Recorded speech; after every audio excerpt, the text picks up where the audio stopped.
अस्सलाम वालेकुम। इस सोसाइटी में इंसान अपनी कदर व मंजिलत पाने के लिए बहुत भाग दौड़ करता है।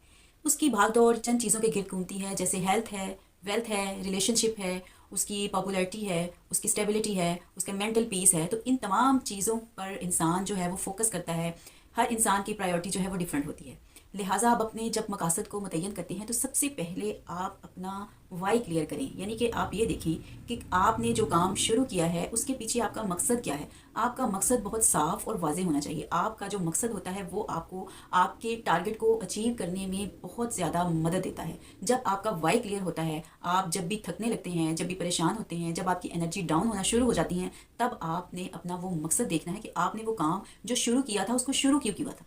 उसमें ऐसी कौन सी वजूहत थी जिसने आपको ये पुशअप किया, आपको फोर्स किया उस काम को शुरू करने के लिए। लिहाजा अब जब आप उसका इनिशिएटिव ले चुके हैं, काम की तरफ बढ़ चुके हैं, तो तब आपने थकना नहीं है। और ये तभी होता है जब आप गिव अप कर देते हैं, आप थकने लगते हैं, आप लोगों के प्रेशर में आते हैं, या कुछ चीज़ें हमें अंदर से बिंच कर रही होती हैं जिसकी वजह से हम अपने वो टारगेट जो होते हैं वो उनको छोड़ देते हैं। देखिए, हमारी सोसाइटी जो है वो बिल्कुल ऐसी ही है। कोई भी आपको आपकी कामयाबी को लोग खुले दिल से कभी अप्रिशिएट नहीं करते। अप्रिशिएट करना तो दूर की बात है, वो बल्कि आपकी जो टांगे खींचने वाले होते हैं वो ज़्यादा लोग होते हैं। आपने खुद को खुद ही मोटिवेट करना है, खुद ही अप्रिशिएट करना है और अपने टारगेट के करीब से करीब तर होते चले जाना है।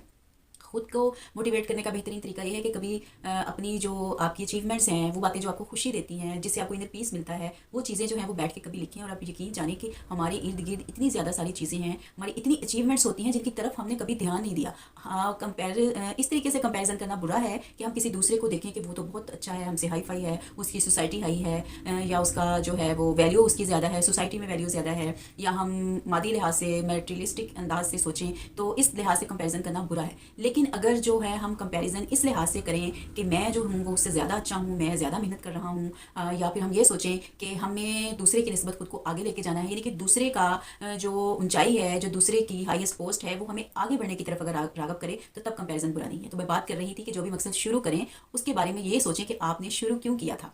लिहाजा अपने वाई को ज़िंदा रखें, अपने मकसद को बड़ा ही क्लियर रखें और अपने मकसद की तरफ बढ़ते रहें। Thank you.